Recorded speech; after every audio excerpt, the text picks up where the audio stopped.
The housing market is confusing. Prices are influenced by various local, regional, national, and global factors. While basic notions such as supply and demand have a role, other factors such as mortgage rates, inflation, and even economic conditions in different nations all have an impact on the housing market. Hey guys, welcome back to the Ring of Knowledge, your trusted source of practical financial knowledge for a wealthy lifestyle. Housing remains the biggest purchase in our lifetime for most of us. This makes it pretty essential to have a good knowledge of the housing market. So, in today's episode, we're going to learn about how interest rates affect the housing market. Before moving on, subscribe to the channel and smash that like button. Now, without wasting much time, let's get started. Fundamentals of valuation. The availability and demand for homes, as well as the cost of creating new properties, all have an impact on real estate values. However, there is more to valuation than that, particularly when considering how interest rates, financing rates, and capital flows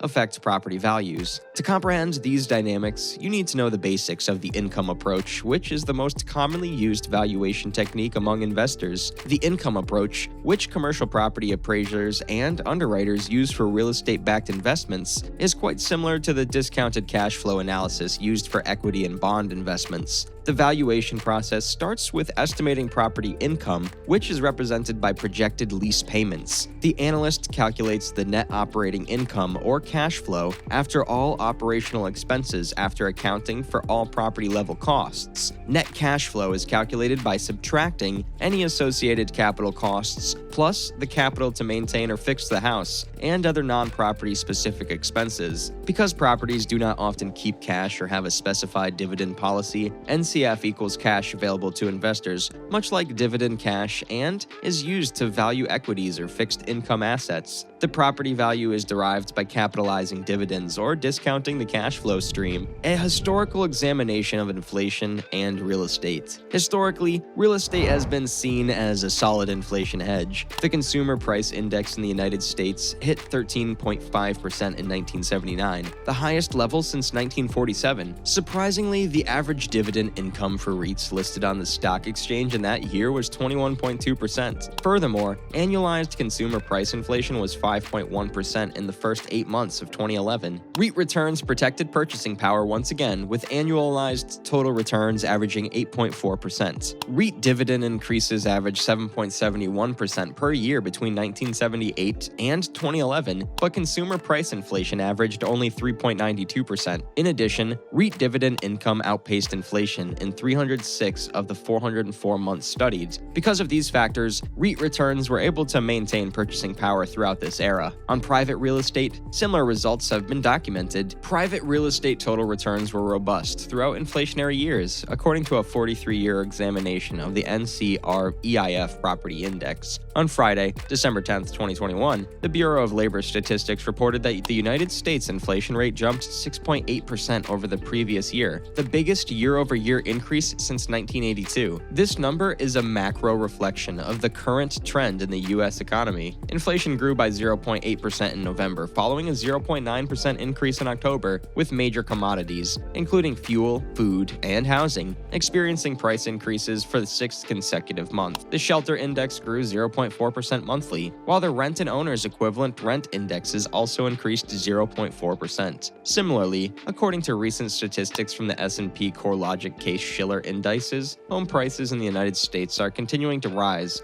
up 19.8% year-on-year. Flows of capital. Interest rates have a substantial impact on the cost of financing and mortgage rates that affect property-level costs and, thus, values. However, the most critical factors influencing required rates of return and investment values are capital supply and demand, and competing investments. The Federal Reserve Board's policy has had a direct impact on the value of all investments, as it has shifted its attention away from monetary policy and toward managing interest rates as a tool to promote the economy or prevent inflation.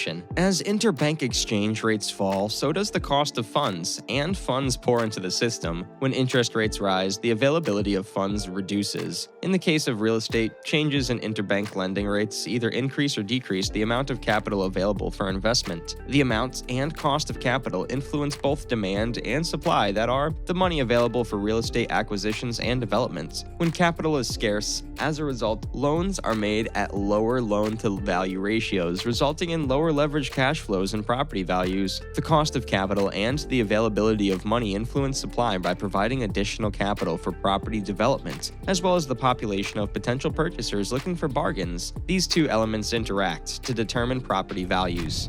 Characteristics of real estate investment during inflationary periods. During periods of rising inflation, owning real estate has a lot of advantages. First and foremost, property values will rise in lockstep with inflation. Furthermore, as fewer real estate development projects are undertaken due to rising labor, material, machinery, and other costs, property supply falls, resulting in further price hikes. Second, inflation raises all prices, including rentals. Occupancy rates often surge when home production slows and demand for existing units rises. In such circumstances, landlords boost rents, which raises income and property value. According to CoreLogic data, nationwide rentals jumped 10.2% year over year in September 2021. Finally, mortgage payments on fixed-rate instruments remain constant over time, implying that payments remain constant even when equity growth accelerates. Furthermore, inflation diminishes the future worth of money due. However, advisors and investors should be mindful that when mortgage rates rise during inflationary periods, demand for real estate tends to fall as financing becomes more expensive. The consequent decrease in demand might have a detrimental influence on asset prices. A bright future. According to a CBRE study, despite uncertainty from the Omicron variant and other threats, a strengthening economy will fuel demand for space and increase real estate investment across all property types. In December 2021, inflation in the United States will reach multi-decade highs in 2021, owing primarily to vigorous economic expansion, labor shortages, and disrupted supply chains. Nonetheless, interest rates will not rise sufficiently to hurt real estate markets, according to CBRE, with the 10-year Treasury yield expected to reach 2.3% by the end of 2022.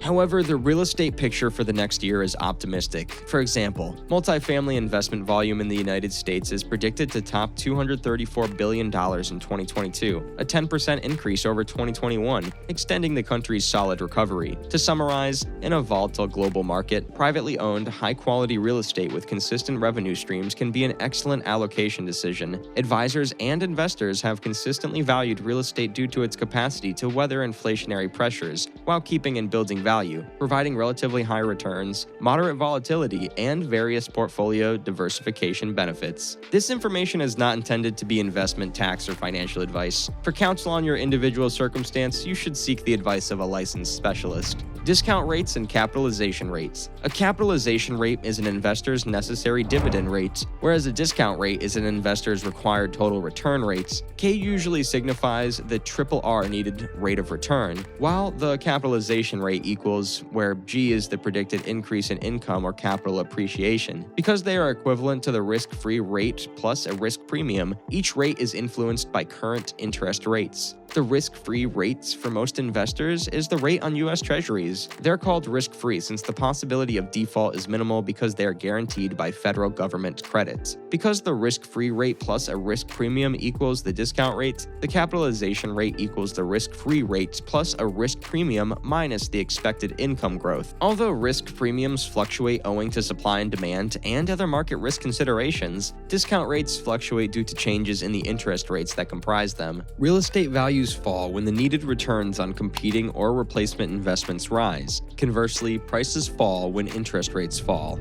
Housing supply and new building. The pricing of all goods and services is influenced by two simple factors: supply and demand. Prices rise when more people demand something. Prices reduce when more of that thing becomes available. Many factors can influence housing inventory. The new development is the only way to increase supply in the housing market. However, rising labor and material costs might stymie new buildings. Rising interest rates and declining home prices also slow building, limiting housing supply growth. Housing building is not increasing at the same rates required to address the shortage, Waddell adds. Interest rates may remain at this level for some time, and a buyer will not gain from delaying a purchase, only to wait for a lower rate. Politics can also have a role in home construction, with zoning limiting the construction of items like apartments, which can increase the housing supply. Large investors have purchased properties in recent years to transform them into rentals, significantly limiting the supply of residences for sale. It's unusual for property markets to see major increases in supply. Population growth and other factors naturally cause demand to rise faster than supply.